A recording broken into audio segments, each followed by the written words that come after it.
Hello world, Patricia O'Connor and Frida Reva Darcy here. Golly, what a trooper. If only you knew. Today, as you could maybe tell, feeding frenzy.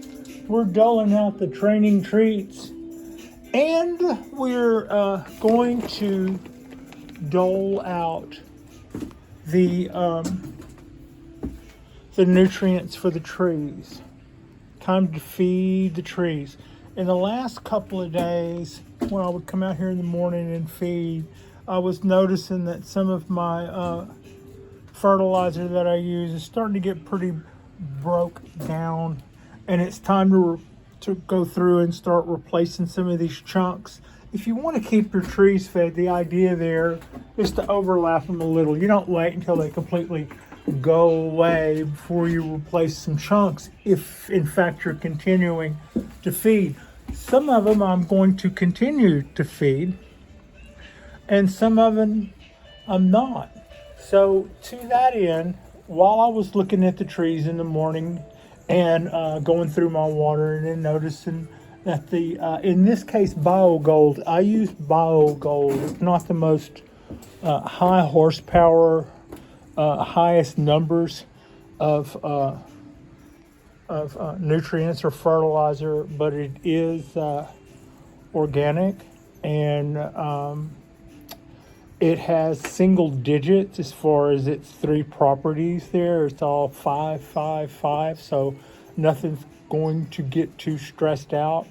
And you apply it in a dose to about a 4x4 area. So that would be like this area would get a dose. Let me do that again. This area would get a dose. This area would get a dose. This area would get a dose. And this one. So that would look something like, and a dose would look like maybe 3 of those. And my Dawn Redwood, we're in spring and it's making new growth, so there is absolutely no reason to not feed this guy. Now, these are my ponderosa pines. They're single flush pines. Right now, we're in a place where we're wanting to continue to feed these guys. I'm gonna up this one little cube for that whole pot. I think this guy here would qualify as one of those little 4-inch areas. So I'm just going to take its dose and spread it out over the size of the pot. The little guys here, well, it depends. If it's not in a bonsai pot, we are going to continue to feed it year round. If it is in a bonsai pot and it's a Japanese black pine, are we doing the candles this year? And if the answer is that we're doing the candles this year, then we're not going to we're not going to replenish the nutrients. What we're going to do is let the little guys that are starting to get used up, we're going to let them go, because by next month, by June, end of June, it'll be candle pruning time. And when it's candle pruning time, we will not want the tree to have excess nutrients stored up in the soil. We will want the nutrients that we had put in there before. We're going to want that to run out about 30 days before we cut our candles. So about the 1st of June, for us on these guys, about the 1st of June,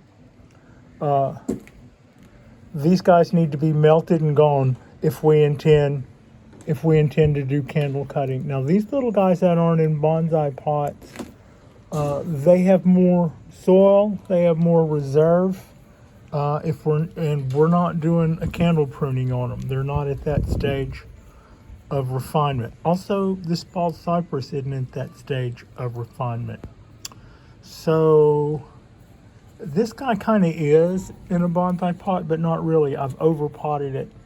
This guy, this guy, this guy, this guy, this guy, and this guy, those are definitely in bonsai pots. And when they're little plugs, and when their little cubes are gone, we will back off the feeding for them for until fall. Fall we'll pick back up and we'll feed again in winter, and that's how that'll go. So this guy will not continue to get fed. That'll be that for it. I did continue. Let me see if I can find a way to get my finger out of frame. I did continue to feed Simply Pea. It's still in a training pot, and that I don't think the same rules apply to it. I'll probably, I'm also letting some of those candles go. So that is what we have going on there. You can kind of see where I'm going with this. The oaks, we are in what will be several years of building of ramification. So this guy needs to just keep making stuff and keep growing just like it's doing. Same with this oak. So I'm gonna grab another handful of little pellets for it, and we'll divide this up into its little neighborhoods. Oops. I've got a couple of these on the ground. Now the thing is, I've seen the birds before throw them around, but I've never seen the birds go after them. And that's because this actually, for fertilizer, it actually smells like mint. And you go, well, that's a good smell. Not if you're an animal.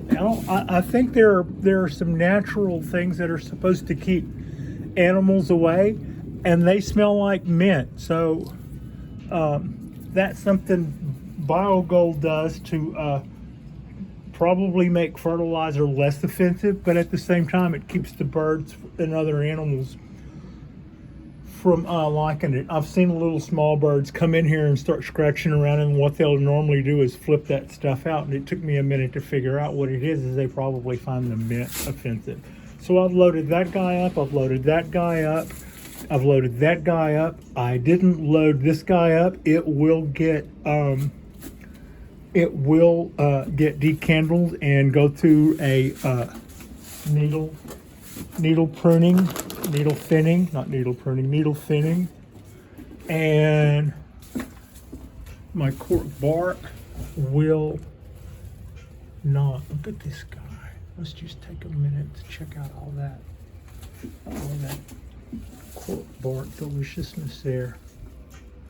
I was wanting to know if I could allow a candle to grow out of the top of this guy, and root it, set up an air layer. Also, this is probably the first time I've ever actually been able to think of the word air layer while shooting a video.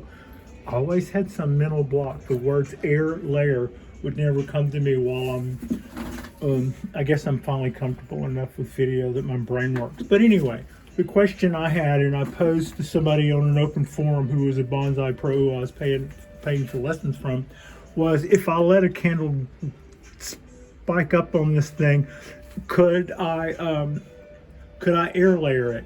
And what I was told was the root conditions of these are usually such that this one's grafted. It was grafted, and it's different down here. So its rootstock is just stock black pine, and the part that's Cork Bark oak was grafted on it a long time ago. This is the 75-year-old tree.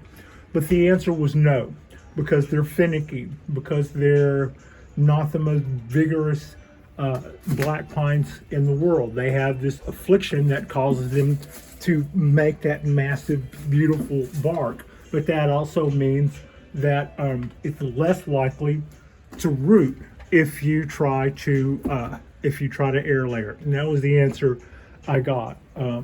So yeah, and given the source, which was the guys at Bonsai Mirai, I would say that probably that was probably good info. And while we're on that topic, when I got that tree, I was told a couple of things about it. One, that it was 75 years old. Two, that it was a cork bark, which I could see. Three, that it was grafted, and I was shown where. and let's see, yeah. And that at one point in the tree's history, it had been styled by the guys at Bonsai Mirai. So yeah,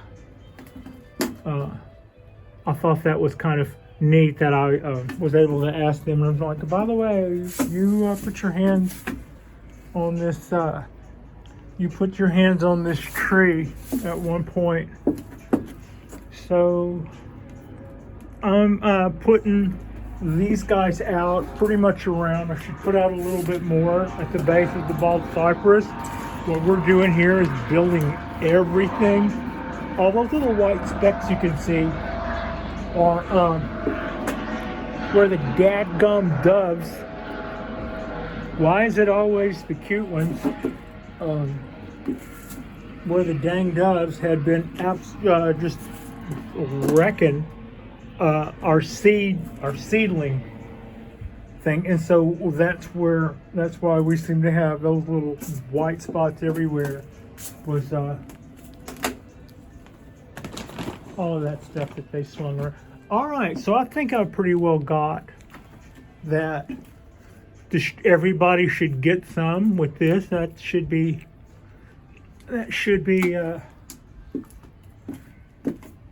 yeah.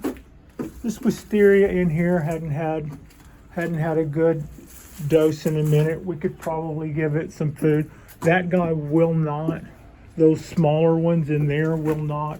These guys that are all in regular pots or in stacked pots will. Our multi-flush pines will get fed. Our cypresses that are under construction will get fed year-round.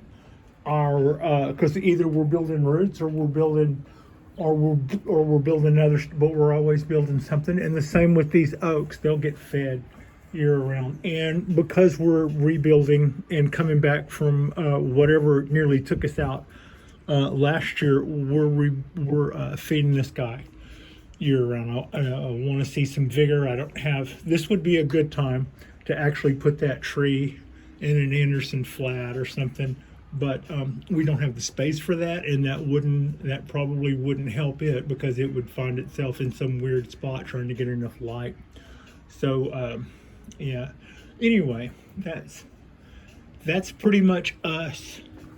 That's pretty much us in feeding. Tonight we'll quite possibly bring something in and do a little bit of work to that.